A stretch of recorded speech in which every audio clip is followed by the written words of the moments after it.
Olá, sejam bem-vindos a mais um Psicologia Espírita com Joana de Ângeles.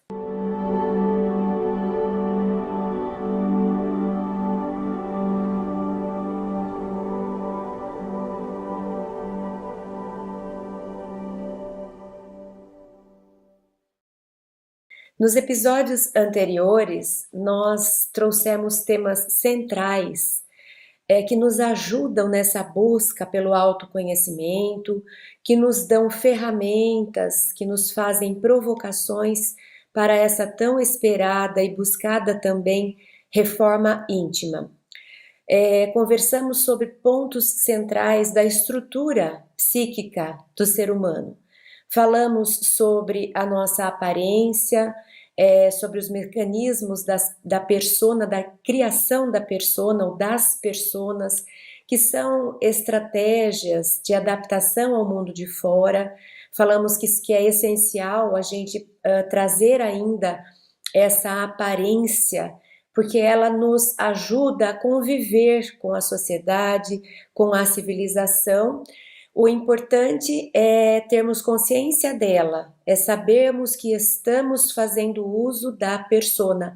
O risco é fazermos uma identificação com a persona, ou seja, até eu acredito que eu sou aquilo que eu tento ser, que eu pareço ser para os outros, e eu acabo me confundindo e me distanciando de quem eu sou. Eu visto uma máscara com alguma característica que eu sei que precisa existir para boa convivência e acredito que eu sou apenas aquilo e me distancio do lado oposto, acreditando que eu não trago nenhum problema, nenhum vício. Então era essa a dificuldade.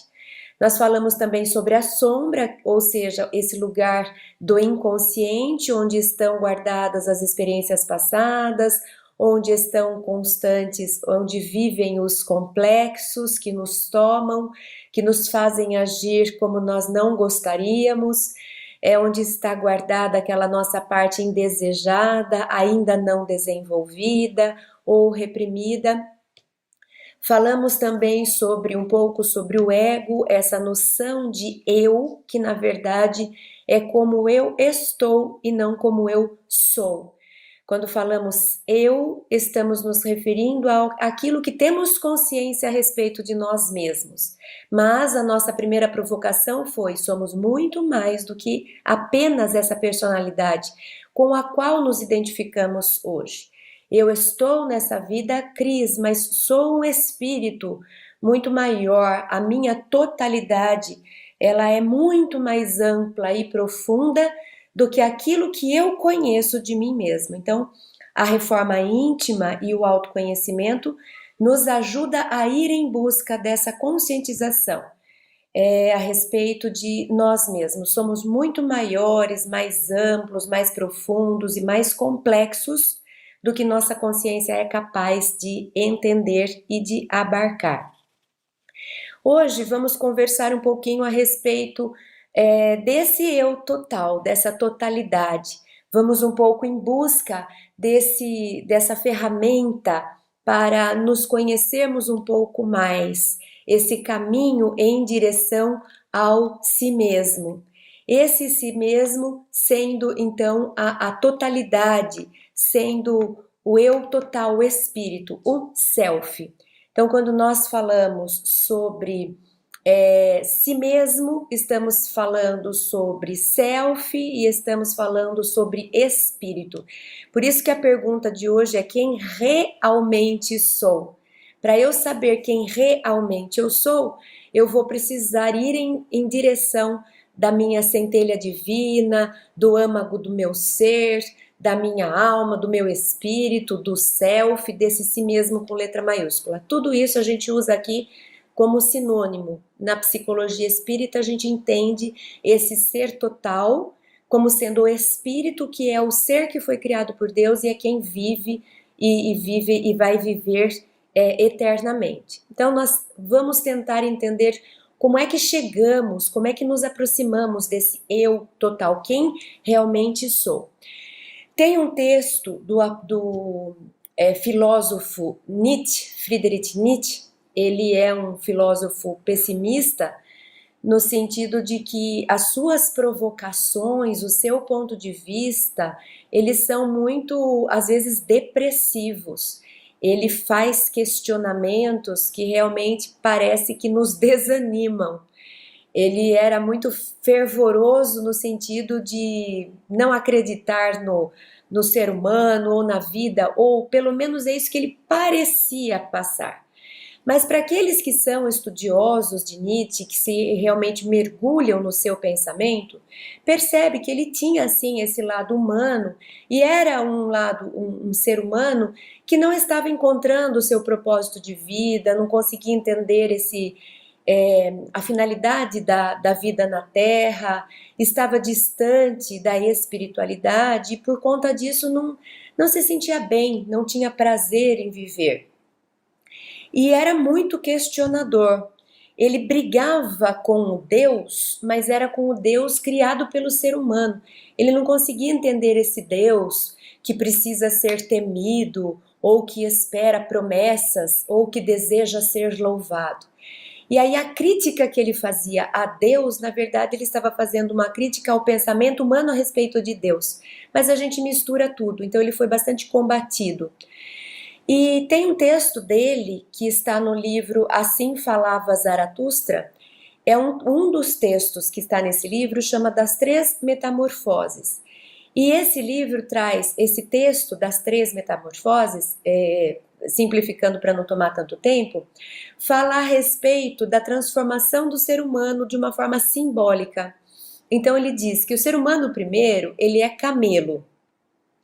E ele é camelo porque ele carrega as coisas nas costas, ele carrega coisas que não são dele, ele carrega expectativas dos outros, ele carrega culturas que para ele não fazem sentido, ele carrega a necessidade de pertencer porque a moda diz que precisa ser do jeito X ou do jeito Y, e ele vai carregando. E ele vai andando sem saber muito para onde vai, porque ele vai aonde ele é puxado. Ele vai onde mandam que ele vá. Então essa primeira fase desse ser humano camelo é a fase quando o ser humano procura muito mais corresponder ao que o outro quer dele, esse burro de carga nesse sentido de sou simplesmente transporte, não tenho vida própria. Eu não vou para cá porque desejo ir. Eu não carrego aquilo que eu mesmo produzi. Eu vou para onde me mandam, carregando o que me colocam. Depois, ele diz que o ser humano passa por uma transformação, primeira metamorfose, e ele de camelo se torna leão. Agora ele vai, parece que de um polo ao outro polo extremo. Então, se antes ele só transportava o que os outros queriam e ele só ia para onde era mandado, agora, como leão, ele faz o outro lado. Agora, ele é o dominador, ele é o forte, ele é o poderoso. É ele que manda, é ele que é servido. Ele se torna o poder, ele simboliza o poder. Então, é como se ele estivesse compensando tudo aquilo que ele foi, aquilo que ele sofreu de dominação, dominando. E quantas vezes a gente não vê isso acontecer? A pessoa que sofreu muito por ter sido abusada no sentido de ser invadido o seu espaço, não ser respeitado os seus direitos, a pessoa que passou por dificuldades, que sofreu opressão, de repente chega numa posição alguma de poder e você vê a pessoa repetindo para o outro aquilo que ela nunca gostou que lhe fizessem. É como se ela estivesse descontando para os outros, para a vida, ou se vingando daquilo que ela sofreu. Então, eu entro nessa fase leão, passo pela primeira metamorfose e me transformo nesse leão. Então eu grito, eu explodo, eu intimido, eu sou aquele bully, né? Aquele que faz bullying com os outros, eu ameaço, eu intimido, para depois perceber de novo que esse caminho não nos leva à felicidade, esse caminho não nos realiza, e então a gente faz a última transformação, que a gente se transforma em criança, de novo, simbolicamente falando. Então, a criança, Nietzsche traz como símbolo da nova vida, do recomeço, da pureza, da essência, do que realmente importa. A criança, aquela que se atrai, que gosta das coisas que são naturais. Aquela criança que ainda não entende o mundo no sentido de vou dominar. Ela é fraterna e solidária. Ela é empática com a dor do amiguinho, sem saber por que ele chora. Ela chora junto, ela se atrai. O bebê que imita o rosto daquele a quem ele observa e o rosto está triste, ele fica triste junto. A criança fraterna no sentido de que todo mundo é igual e ela não faz distinção e não tem preconceito, né? O símbolo da criança, não a pessoa criança, porque a gente conhece crianças que não se enquadram nessa descrição, né? Que são uns terrores no sentido de desafiar e de fazer bullying, mas isso é um outro capítulo que a gente vai tratá-lo na primeira temporada, quando a gente falou da família e a gente fala do ser criança. Aqui nós estamos falando da criança simbólica, o que criança para a gente simboliza. Então o Nietzsche demonstra que a gente vai precisar se reformar e que é natural que a gente primeiro experimente um polo do medo, melhor ficar quieta, faz o que mandam, depois a gente sai desse polo e vai para o outro polo em que a gente acha que foi demais abusado e precisa agora gritar mais alto do que todo mundo, afinal de contas quem grita mais é que leva o melhor, e depois a gente chega à conclusão que nada disso, tudo isso consome energia, que o melhor é a gente ser fraterno, ser simples, ser solícito, ser gentil, ser empático, é a gente ser como se fosse a criança simbólica, a criança sagrada. O psiquiatra Carl Gustav Jung, fundador da psicologia analítica, que é também utilizada como base para a psicologia que Joana de Ângeles nos apresenta na sua série psicológica, ele se embasa, ele vai em busca desse texto de Nietzsche, das 3 metamorfoses, que está lá no Assim Falava Zaratustra, e ele se apropria disso para descrever o seu processo de busca do si mesmo. Porque se a gente nos episódios anteriores falou sobre aquilo que eu pareço ser, mas não sou, sobre aquilo que eu não queria ser, mas eu também sou, persona, sombra, a gente falou sobre aquilo que eu acho que eu sou, mas na verdade nada mais é do que meu ego, meu eu atual. Então nós falamos bastante sobre aquilo que eu não sou, ou pelo menos eu não sou só aquilo que eu pensei. E a pergunta fica, então, quem realmente eu sou? E esse quem realmente eu sou vai nos levar a esse caminho para o si mesmo, para ir ao encontro do nosso espírito, do ser total. E Jung descreve esse caminho como o processo de individuação. Então, sobre individuação é que a gente vai falar hoje. E nós começamos o texto, o nosso encontro de hoje, trazendo um texto de Joana de Ângeles que está em Amor Imbatível, Amor, capítulo 7. Joana diz assim: deixando-se arrastar pelo volume, massifica-se e perde o contato com a própria identidade, passando a ser mais um no grupo no qual se movimenta. Trabalho, recreios, estudos, em quaisquer atividades, submetendo-se ao estabelecido, ao gosto geral, à vontade alheia, às necessidades que os organizadores definem, sem o consultarem anteriormente. Os seus passam a ser os prazeres que outrem lhe concede, exigindo que se sinta bem e que se divirta, porquanto este é o convencionado. Membro que é do conjunto, as suas ações são as opções gerais. Eu não estou descrevendo aqui, ou melhor, Joana de Ângeles não está descrevendo aqui a nossa fase camelo. O camelo não tem identidade própria, não segue seu próprio caminho e não carrega seus próprios compromissos. O camelo está por conta do outro, do grupo, daquilo que mandam. O camelo é massificado, né? Temos uma tropa de camelos, não é tropa o nome, mas eu não sei como chama, um conjunto de camelos, né? Então é isso, a gente põe os camelos lá um atrás do outro, no Oriente ou antigamente, naqueles lugares, e um puxa o outro, que puxa o outro, que puxa o outro, e vai todo mundo igual, né? Todo mundo carregando e prometendo e se comprometendo com tarefas que não são suas necessariamente. Então, o que Joana de Ângeles chama atenção nesse texto quando ela fala da massificação? A respeito disso. O quanto que nós nos envolvemos em nosso trabalho, recreio, estudo, gosto e qualquer outra atividade, simplesmente porque é isso que se faz. Todo mundo está fazendo.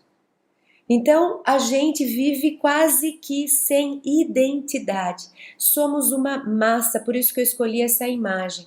Porque é uma sensação de que, para eu não sofrer represália, ser banido, excluído, cancelado, para eu não ser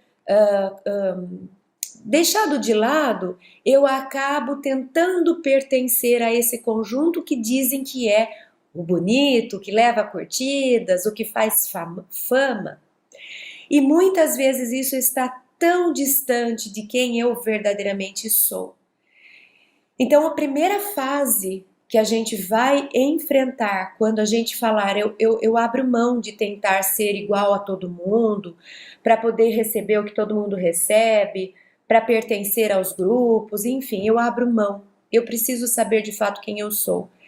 É quando eu desisto de ser essa massa, esse camelo que vive a vida do outro, que vive para o outro, que serve ao outro. E esse outro não necessariamente é uma pessoa, às vezes é uma ideologia, às vezes é um valor cultural do momento histórico que estamos vivendo, às vezes é o que se convencionou ser no grupo do qual eu faço parte, né? E eu não sei nem dizer a minha opinião a respeito, porque não precisa sair do grupo. Eu posso ficar no grupo consciente de que eu combino com aquilo, porque na minha essência eu sou igual. Então tudo bem, o problema não é fazer parte da massa. O problema é estar massificado. Eu posso estar dentro de uma massa sendo indivíduo, e é essa a proposta da individuação. A individuação não é te retirar do convívio social e colocar você lá no Monte dos Elfos para viver sozinho, isolado, nos Alpes do Himalaia para meditar. Não é você ser individualista, não é você ser egoísta, não é você viver à parte e não é você viver sozinho, você para você mesmo, isso é ser egoísta. A individuação, o ser indivíduo, é você saber quem você é dentro do coletivo.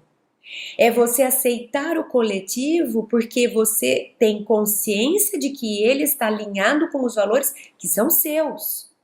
O problema é eu estar num coletivo aceitando os valores que eles me trazem, sem saber quais são os meus, para eu poder equiparar e ver se bate. Então é como se eu tivesse assim, olha, eu faço parte daquela congregação. Por quê?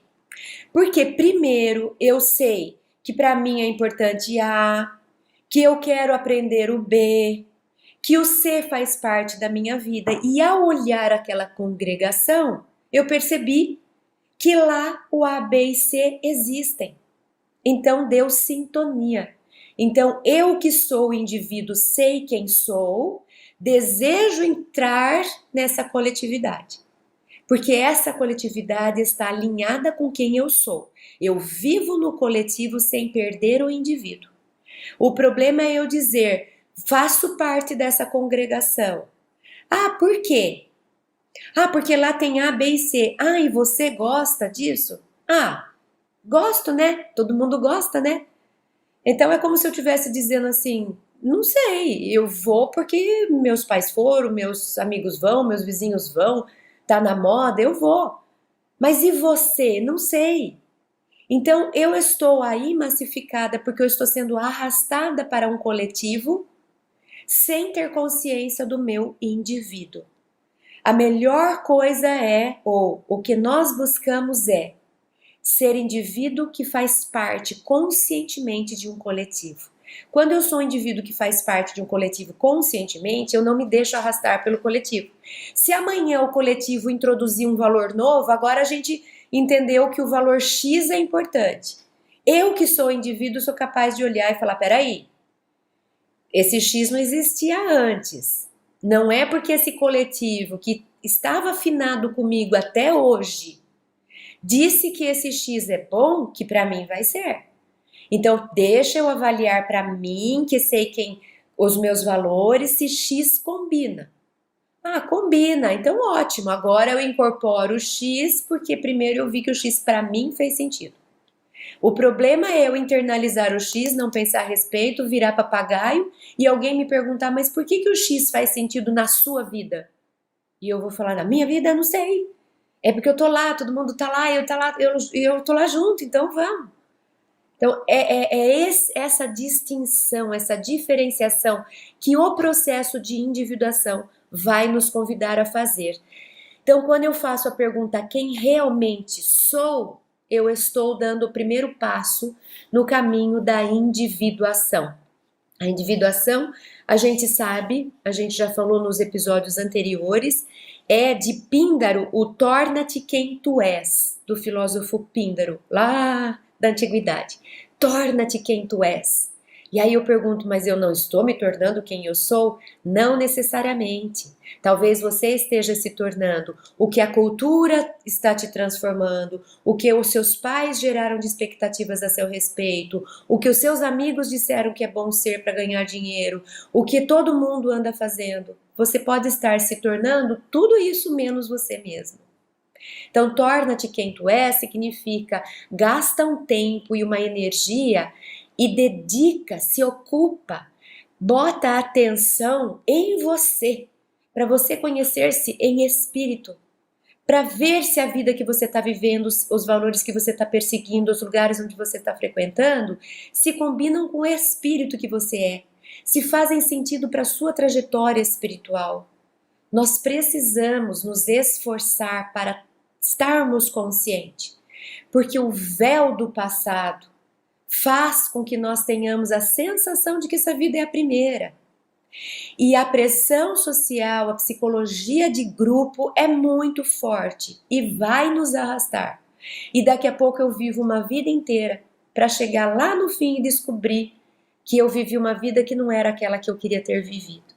Então a individuação é nós nos tornarmos quem somos, e para isso vamos precisar fazer um processo terapêutico que é de diferenciação. Diferenciação significa eu vou olhar para dentro e vou começar a conversar comigo mesma, nesse diálogo interno, falando comigo.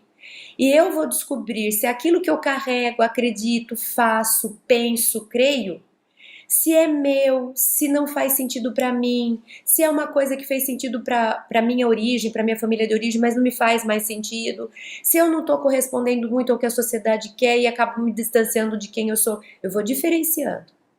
E aí, de repente, eu vou chegar em lugares que eu vou falar assim, nossa, eu ajo desse jeito porque a minha família age. Tomei consciência. Eu estou repetindo exatamente o modelo familiar. E agora que me caiu a ficha, como diz Joana, caí em mim, no livro Em Busca da Verdade. Eu caí em mim.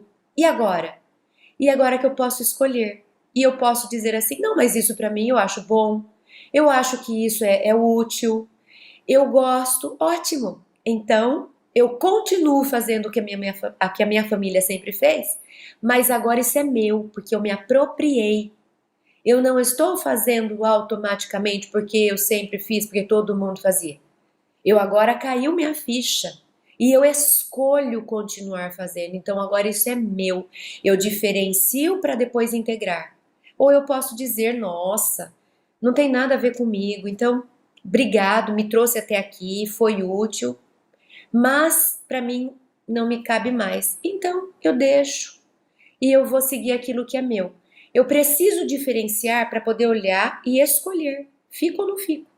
Fico, ok, eu volto a integrar porque eu quis, passa a ser meu.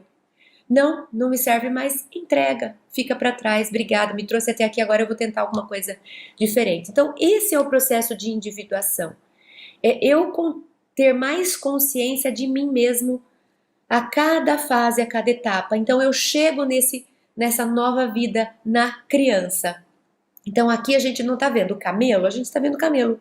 Massificação é camelo, vai? Todo mundo está indo, vai também, não pergunta não, só carrega, só segue. E aí, em busca da individuação é em busca da criança, nova vida, novo pensamento, liberdade, inocência. Essa coisa até angelical, quando Jesus fala, né, deixai vir a mim os pequeninos, porque o reino dos céus é para aqueles que a ele se assemelham. É esse que tem fraternidade, solidariedade, que gosta de tudo, que se encanta com a natureza, né? É essa criança, simbolicamente falando. Então, Joana de Ângeles, ainda no Amor Imbatível, Amor, capítulo 6, no entanto, ela nos chama atenção sobre a diferença de individuação e individualismo. Então ela diz assim: individualismo, que é a conduta imposta pelo ego conflitivo, é uma coisa. Individualismo tem a ver com egoísmo, tem a ver com ego inflado, tem a ver com eu sou o centro de tudo. Leão. Não é o jeito leão de ser? Ah, todo mundo me sirva, senão eu pego todo mundo, sou mais forte que todo mundo, eu é que sou poderoso, eu quero tudo do meu jeito, eu sou o rei da selva, né? Então, individualismo é ego inflado, só eu, tudo pra mim, eu sou o centro de tudo. Todo individualista impõe-se usando os demais e converte-se em títere de si mesmo e dos outros, ou sucumbe nas sombras espetaculares do transtorno íntimo e acaba fugindo para a loucura ou para o suicídio, quando percebe que não foi feliz, está atormentado e aí não sabe mais para que caminho seguir. Então, Joana de Ângeles nos chama a atenção: individuação não tem a ver com individualismo. Individualismo é uma exacerbação do ego. Tudo gira em torno de mim, eu sou mais que todo mundo, eu em primeiro lugar. Individuação não, é para dentro. Sou eu comigo mesma. Sou eu me responsabilizando pela parte que me cabe, sou eu deixando de reclamar do outro e fazendo a minha própria obra pela minha própria transformação, sou eu me responsabilizando pela parte que me cabe na sociedade, sou eu sendo protagonista, sendo o principal ator do meu palco. Eu é que puxo, eu é que direciono, eu é que escolho, eu é que decido, porque sou eu que me responsabilizo pelas minhas ações. Então eu não vou fazer porque o amigo falou que é bom fazer, eu não vou fazer porque a moda me pune se eu não fizer, eu não vou fazer por pressão social, eu vou fazer por consciência e responsabilidade. Isso é ser indivíduo adulto maduro. O individualista está tentando atender seus prazeres, seus desejos. Eu quero desse jeito, eu quero todo mundo aqui, eu quero ninguém aqui, eu quero que a pessoa faça, eu quero que o outro deixe de fazer. É como se eu fosse um ditador do meu próprio ego. Eu quero me impor, eu quero escolher o outro, eu que falo, eu brigo, eu pulo. Então, eu estou como um títere, eu estou como um ditador do meu ego. Eu quero que o meu eu se imponha sobre os demais. Isso é individualismo, isso é egoísmo. Individuação é eu me tornar quem eu sou. E quando eu me torno quem eu sou, eu fico em paz. Porque eu estou atendendo às minhas necessidades e não aos meus desejos infantis de ego. E eu estou me responsabilizando pela minha própria felicidade. Conclusão, eu paro de apontar o dedo para os outros. Eu deixo de querer que o outro venha me salvar. Eu não quero que o outro faça para mim o que me cabe fazer. Percebe como é mais fácil viver com uma pessoa que está no processo de individuação? Porque ela se responsabiliza por si, ela para de reclamar dos outros, ela deixa de falar que a culpa da vida, da desgraça dela é da sociedade, ela para de esperar o príncipe encantado ou o herói, ela vai batalhar a própria vida. Ela pega a espada que Jesus trouxe e fala: eu vou viver minha vida, eu vou fazer, eu vou me construir. Essa pessoa se livra, ela fica liberta. E alguém liberto é melhor para a sociedade, porque não fica nem esperando a sociedade, nem pondo culpa na sociedade, nem reclamando dos outros. Então ela faz mais bem à sociedade quanto mais ela está plena, quanto mais ela está feliz. No livro, ainda no Amor Imbatível Amor, agora eu fui para o capítulo 8, 7 e 6, agora nós estamos no capítulo 8. Joana de Ângeles fala a respeito desse senso de identidade, né? Então ela diz assim, ó, um senso de identidade normal transita entre os acertos e os erros, sem autoexaltação nem autopunição, enfrentando as situações como parte do processo evolutivo que todos encontram pelo caminho. Então, por que eu selecionei isso? Porque quando a gente vai fazer a diferenciação para a gente conhecer, né, esse caminho da individuação, eu preciso ter consciência de que num caminho, principalmente de nós que estamos no mundo de provas e expiações, vai haver erro e acerto. E é preciso que a gente esteja em paz com os dois. Se eu já achar que eu estou pronto, que eu sou Deus, que eu sou maior, o que vai acontecer? Diante do erro, eu vou tentar tirar ele fora, esconde embaixo do tapete, como a gente falou nos episódios anteriores, põe no colo do outro, o problema é o outro. Então eu inflo meu ego, porque eu não erro. Se teve erro na minha vida, não foi meu, foi alguém que errou na minha vida. E se eu acerto de novo, eu sou o tal, foi eu que fiz. E de novo não dou o valor para o que os outros fizeram na minha vida. Então, primeira consciência que eu preciso ter, eu saber que errar faz parte e tudo bem, eu não me culpar, eu não me punir e eu nem querer culpar e punir os outros, mas errar é mecanismo de aprendizagem. O que eu preciso aprender com o erro? Então eu posso continuar no meu trajeto para a individuação. Errei aqui, puxa vida, pisei na bola ali, me desviei de lá, tudo bem. Volta e retoma. Eu posso errar, tá tudo certo, eu aprendo com o erro. Mas se eu não posso errar, eu vou me punir, eu sento e choro, eu me sinto uma desgraçada. Parou, estagnou, sentou no caminho da individuação. Eu quero jogar a culpa no outro, é o outro, é o outro, é o outro. Parou do mesmo jeito. Então, assumir erros e aprender com erros, ao invés de esconder ou de culpar o outro, eu continuo andando. Porque enquanto eu estou andando, nossa, eu errei, o que eu faço? Vou tentar de novo, mais uma vez, eu estou andando. Mas se eu não admito o erro, quero jogar para o outro ou me culpo, eu paro. A mesma coisa com o acerto. Se eu acertei uma coisa e eu começo, olha, viu, eu parei para ficar exibindo meus troféus. Eu parei.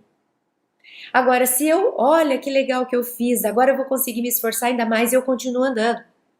Então, eu tive um acerto, fiquei feliz, celebrei, comemorei e isso me deu gás para ir mais um pouco e para ir mais um pouco. Mas se eu tivesse ego inflado, eu esqueço do caminho para ficar exibindo o meu troféu para todo mundo. Então é preciso que a gente se conscientize a respeito desse mecanismo que é da lei divina, que é de errar e acertar. E a gente traga isso inclusive para as crianças. Para as crianças. Veja que quando Jesus está lá e as crianças automaticamente buscam Jesus, os próprios apóstolos acharam isso um erro. Não pode, afasta dele. E Jesus fala, não, deixa a naturalidade existir, deixa as crianças virem. E aí que ele faz essa fala, né? O reino dos céus é para aqueles que elas se assemelham. Quer dizer, pare de ser tão engessado, de achar que tudo precisa ter protocolo, que isso está errado, que aquilo não pode, que isso é pecado. Seja mais natural. Mas e se eu errar? Conserta, aprende, cresce, muda, transforma, repara. Então, eu não vou conseguir enfrentar um processo de individuação e buscar o meu si mesmo profundo se eu não estiver em paz com erros, com sombras. Porque o que deve ter lá dentro nas minhas sombras, gente? O que eu devo ter feito nas minhas vidas passadas? Não, eu fui o apóstolo João, depois eu fui... O que eu devo ter feito? Se eu não tiver ok com os erros, eu vou me punir ou eu vou evitar olhar. As duas formas não nos levam ao crescimento e à reforma íntima. Para eu reformar, eu vou ter que estar com prontidão para olhar para os podres e falar, tudo bem, faz parte. Faz parte, eu sou criança ainda, estou aprendendo. mas eu vou continuar, eu não vou parar. Então, cuidado com as conquistas, porque elas nos paralisam, porque elas nos fascinam, e cuidado com os erros, porque eles nos paralisam e eles nos derrubam. Lembra que errar e acertar são dois termômetros. Errei, ups, termômetro está me dizendo que não é para cá, volta. Acertei, que bom, o termômetro está me dizendo para continuar. E só isso. Eu não sou melhor do que todo mundo porque eu acertei, porque eu acerto hoje e erro amanhã. Eu não sou o pior de todo mundo porque eu errei hoje, mas eu acerto amanhã. Então a individuação requer tranquilidade da nossa parte para aceitarmos quem somos, ainda que ao olhar para isso, venhamos a descobrir muitos erros, muitos vícios, muitas más tendências. Continuando um pouco a respeito desse senso de identidade, no mesmo capítulo, Joana de Ângeles fala a respeito da educação, e eu que sou pró-educação, não resisti, então faço um parênteses na nossa busca e estou falando agora com os educadores, né? O dever dos pais em relação aos filhos, na moldagem da identidade, então você que fala assim, puxa vida, eu queria ter visto isso antes, né? Agora eu já estou na metade da vida, já sou velho, que seja. Então vamos prestar atenção para a gente oferecer para as crianças um pouco diferente daquilo que a gente recebeu, para que eles ganhem algum tempo no seu processo de individuação, para que eles não percam anos fazendo camelo para depois perceber que eles precisam se direcionar para ser criança, né? Fazendo analogia lá com o Nietzsche. O dever dos pais em relação aos filhos na moldagem da identidade é muito grave, porquanto, de acordo com a conduta mantida, aquela será plasmada dentro dos padrões vigentes no lar. Exemplo, que exemplo você tem sido como educador, mãe e pai? As castrações e inibições, os conflitos não superados e as necessidades emocionais não satisfeitas contribuem para um transtorno de identidade, gerando a necessidade da projeção do papel dos pais nas outras pessoas. A criança é um ser imitador por excelência, afinal, tudo quanto aprende decorre, na sua maioria, da capacidade de imitar, de memorizar, de reflexionar. Imitar faz parte do processo de desenvolvimento psicológico saudável. Todavia, adquirir a identidade do outro porque ele foi plasmada, né, imposta, oferece situação patológica. Quando se imita, adquire-se capacidade de discernimento para saber se que tal não passa de uma experiência. No entanto, quando se identifica e assimila, perde-se a liberdade de pensar e de agir, buscando sempre a fonte de ligação para prosseguir no desempenho do papel assumido. O que Joana está dizendo aqui? Que a gente pode e vai influenciar na vida dos filhos, e a gente pode influenciar positivamente ou negativamente. Negativamente quando, por exemplo, eu puno muito drasticamente, eu puno um erro. O que eu estou dizendo para o meu filho? Você não pode errar. Agora, a gente estudando de Joana de Ângeles vem e fala assim, fique ok com o erro faz parte da natureza, você precisa errar para aprender. Mas eu fiquei lá em casa quando eu era criança e cada vez que eu errava era um carnaval. Nossa Senhora, era um tropé. Então por que lá na minha infância me trouxeram a ideia de que errar era uma calamidade, me faziam sentir mal? Para depois eu vir aqui e entender que erro faz parte. Então tá vendo a incongruência? Então cuidado com os exemplos que vocês estão dando, com as cobranças que vocês estão fazendo. Deixa que a criança sinta mais naturalmente a vida. Nossa, ele derrubou um negócio que quebrou a coisa mais importante. Quebrou é uma coisa. Usa aquilo para crescer, para aprender. De repente você deixou no lugar que não era para ter deixado, sobe mais na prateleira, conversa com o filho, olha, quebrou, tudo bem, mas isso são coisas materiais. Quando a gente gosta muito de uma coisa material, a gente corre o risco de ter que se desapegar dela e sofrer, usa para aprender. Mas não põe culpa, não faz com que ele sinta como se ele fosse horrível pelo que ele fez. Ele só errou. Quem de nós não erra? Faz aprender com o erro, convida para mudança. Como é que a gente faz para não errar de novo? Trata com mais naturalidade. E outro ponto que Joana de Ângeles está trazendo aqui é com relação à imitação no sentido negativo também, que é É bom que o filho nos imite, porque a imitação é a internalização. Eu imito o outro para eu aprender com o outro. O problema é quando eu imito o outro para agradar o outro. Aí eu não estou internalizando o exemplo. Então o que acontece? Eu imito para que o outro fique feliz. E eu não entendi nada daquilo, eu não internalizei, eu não cresci com aquilo. Eu só fiz o que o outro queria que eu tivesse feito para que ele ficasse feliz. Quando eu crescer e eu for adulto e eu estiver vivendo minha vida, diante das situações, por exemplo, parecidas, eu não vou saber o que fazer. Porque antes eu fazia o que a minha mãe queria que eu fizesse. A minha mãe não está aqui, eu não sei como agir. Então, imitar tem que ser um processo de internalizar e não de agradar. Eu devo imitar para aprender. Vamos pegar um exemplo do balé. Então, a professora vai e demonstra uma sequência de passos. Eu vou olhando e imitando, eu vou olhando, imitando, eu vou olhando, imitando, mas não para que ela fique feliz com o que eu estou fazendo. Eu posso ter um foco nela. Será que ela está gostando? Será que eu estou agradando? Será que ela está feliz comigo? Eu não estou prestando atenção no que eu estou fazendo. Eu estou copiando por ela. Eu estou copiando com o foco nela, com a atenção nela. Ela é a figura principal do exercício. Então eu vou fazendo a minha professora ficar feliz. Ai, que bom, eu agradei. E eu estou perdendo a chance de internalizar aquilo porque eu não pus o foco em mim. Agora, a segunda situação, a professora está demonstrando e eu estou imitando, prestando atenção em mim. Eu preciso aprender, eu preciso entender, eu preciso internalizar, eu preciso, daqui a pouco sai a professora, eu faço sozinha.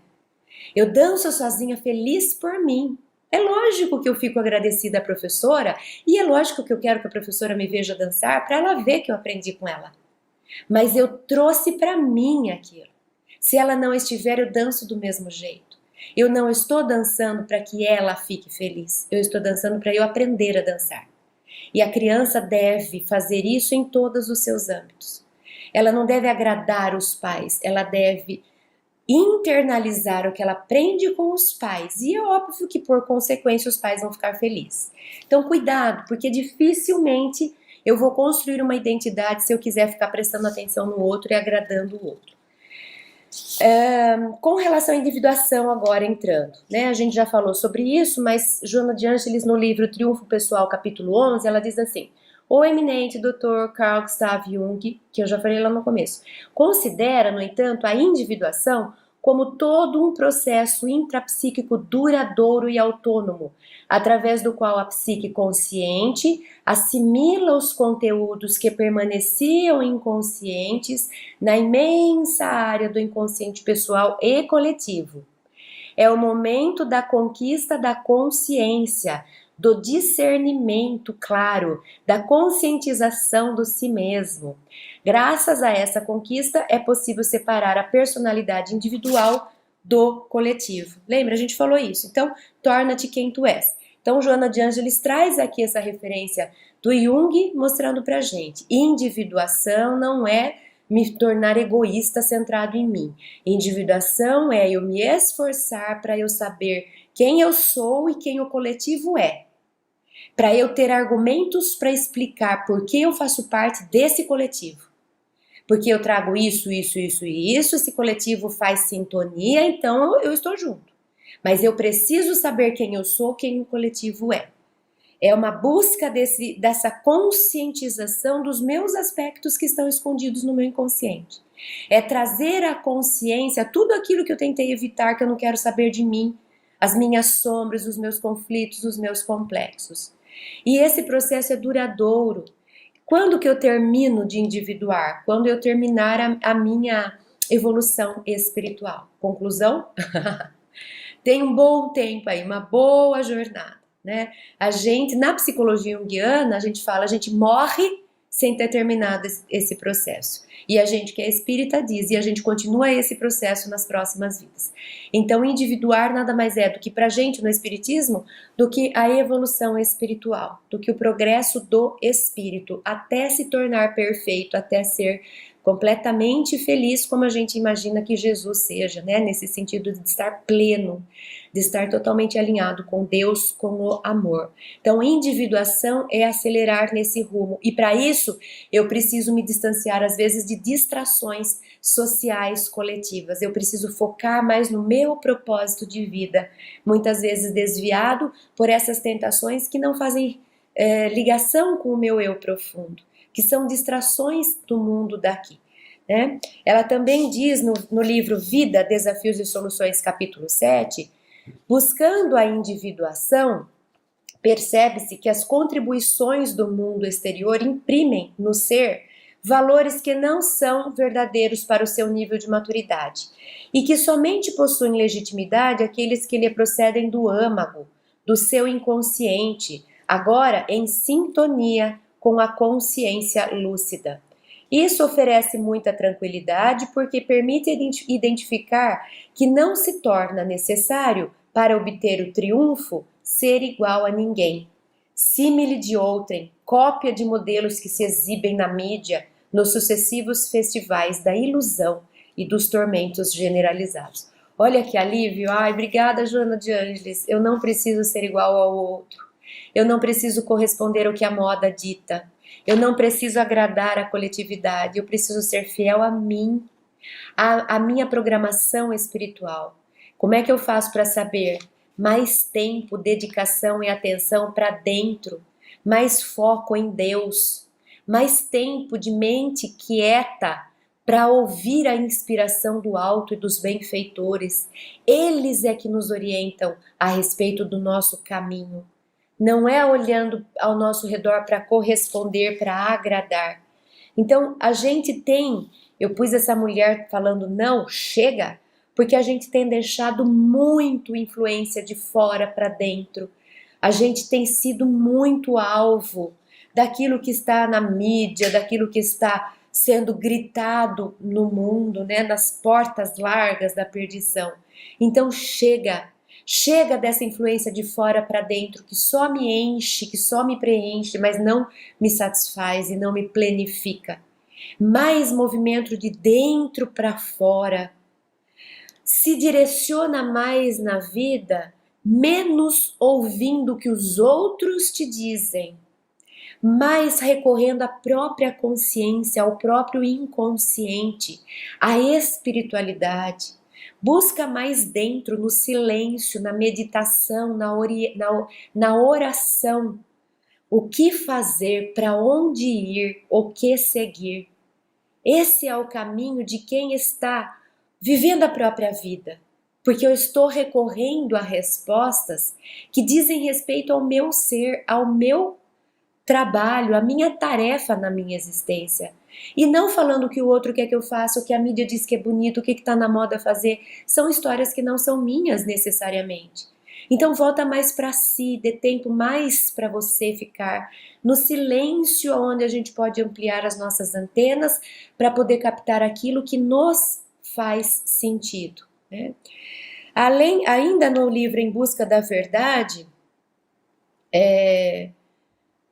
ainda a respeito da individuação, Joana de Ângeles traz assim no capítulo 8. Quando se inicia a identificação desses conteúdos graves, normalmente surge angústia, rejeição de si mesmo, surpresa com significados mórbidos, perversos, vulgares, destituídos de sentimento, que se encontravam adormecidos, podendo produzir alguns transtornos neuróticos. No entanto, perseverando-se no objetivo, passa-se a outro nível do inconsciente com diferentes conteúdos, amenos e estimulantes. É normal que isso tenha lugar, porque toda vez que se mergulha em águas acumuladas, chega-se até os depósitos de lama, que após vencidos permitem a transparência cristalina do líquido armazenado. Então precisa ter disposição e saber ter consciência. Ninguém vai mergulhar no inconsciente, ninguém vai começar a conversar consigo mesmo e sair alegrinho porque ela só tem luz, porque não tem só luz por enquanto. Então, saber que das 3 metamorfoses, tudo passa e a gente vai. Tenha paciência de encarar as etapas iniciais do processo, quando dá a sensação que tudo está pior, que agora eu não sei mais quem eu sou, e agora eu sei dos meus traumas, e agora o que eu faço com isso? Tenha paciência, imediatista. Ou você achou que ia ficar milhares de anos acumulando experiências negativas e quando descobriu que precisa fazer o mergulho, iluminou da noite para o dia? Vamos pensar, o sol começa a aparecer à meia-noite, vamos dizer assim, né? No raiar do novo dia. Para ele vir a pico ao meio-dia. Não é porque pronto, a partir da meia-noite já temos um novo dia que o sol surge plim no meio do dia, lá no céu, no pico. Não, é processo, uma rosa. Fica olhando para uma rosa e fala, vou ver ela desabrochar. Você não consegue, você não vai ter paciência. Não vai ter meditação suficiente para você ver ela desabrochar. No entanto, ela vai, só que num ritmo e numa etapa tão devagar que a gente tem a sensação de que não está saindo do lugar. Está. Calma. Então, Joana de Ângeles nos lembra sempre. É processo, são etapas. E muitas vezes etapas são vidas. São vidas. Então, menos pressa, menos imediatismo, mais paciência, menos cobrança, sabendo que esse processo é demorado, é sofrido, vai me dar angústia, vai me frustrar, vai me dar ansiedade.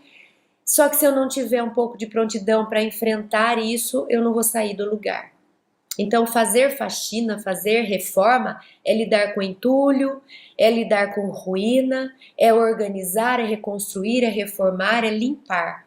Essa fase é sacrifício, é trabalhosa, mas depois o resultado é muito gostoso, satisfatório, né? Então, vamos ter paciência, né? E agora, o que eu faço? Continua vivendo, vai observando a si mesmo, vai tomando mais consciência de cada fase, de cada aspecto de si mesmo. Olha, aqui é a minha persona querendo aparecer. Olha, aqui é o meu ego que acha que tudo que existe. Olha que interessante, eu consegui ouvir a voz do self, que me deu uma orientação diferente daquela que eu costumo fazer. Vai observando, vai dialogando, vai analisando os sonhos, vai observando as sincronicidades. É um exercício, é como se eu estivesse despertando uma nova faculdade, que é a faculdade de atenção com coisas essenciais, mas que antes eu não ligava. Eu estava preocupada com as coisas lá de fora, com coisas que precisam ser feitas. É novo para mim essa observação de coisas pequenas do meu dia a dia. Por que eu usei essa palavra para falar com fulana? Por que naquela situação nossa, aquilo me afetou de um jeito que eu fiquei muito irritado? São coisas que antes eu deixava, passava despercebido, e eu ia, como se eu tivesse um zumbi, como se eu tivesse inconsciente. A individuação é presta atenção em você. Presta atenção, faça perguntas sobre você. Investigue, é muito de um trabalho de investigador de si mesmo. Não se justificando, se culpando, se punindo, desviando, fingindo, não. Se conhecendo, olha, e eu trago esse aspecto, que coisa, né?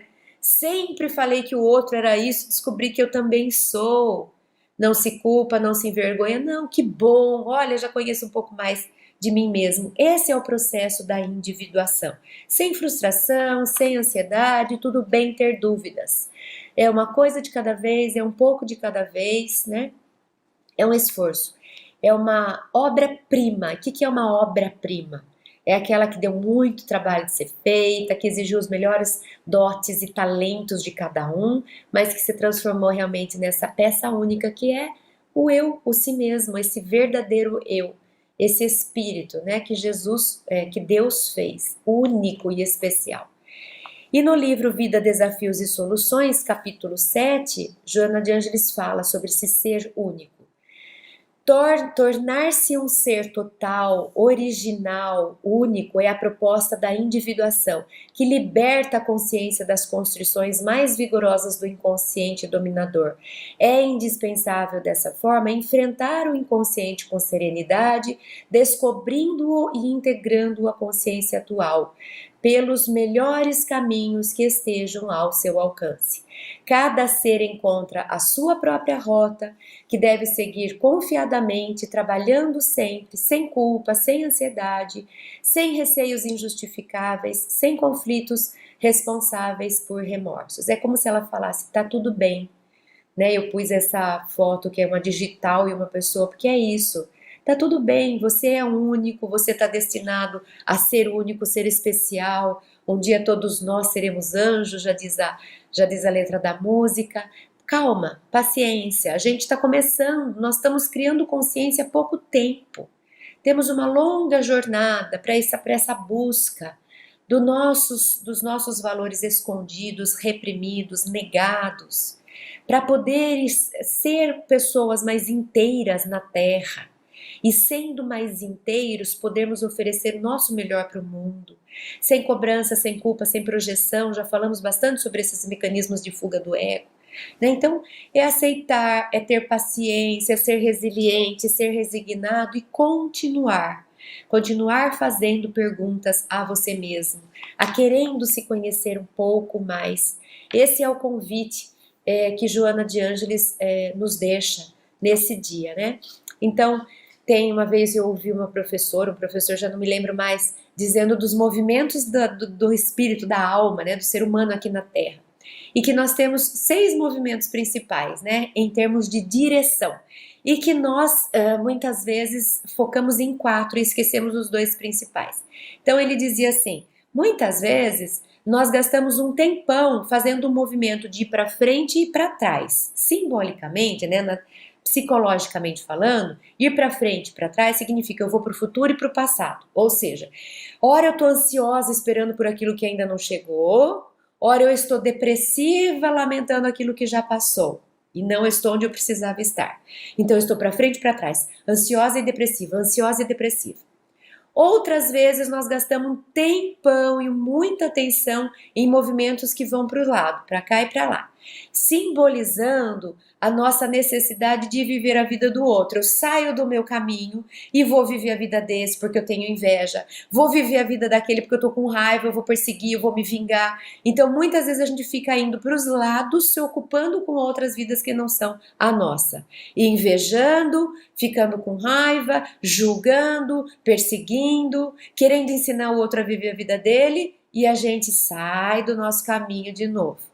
E ele diz que a gente fica nisso, vai para frente, para trás, para um lado, para o outro, para frente, para trás, para um lado, para o outro, e esquece do principal, que é o que a gente veio fazer aqui, que é o eixo vertical, que é eu devo ir para cima em busca de Deus e devo ir para baixo no sentido de ir para dentro, para o âmago, para a profundeza do meu ser. Isso é que me ajuda a acelerar a minha marcha.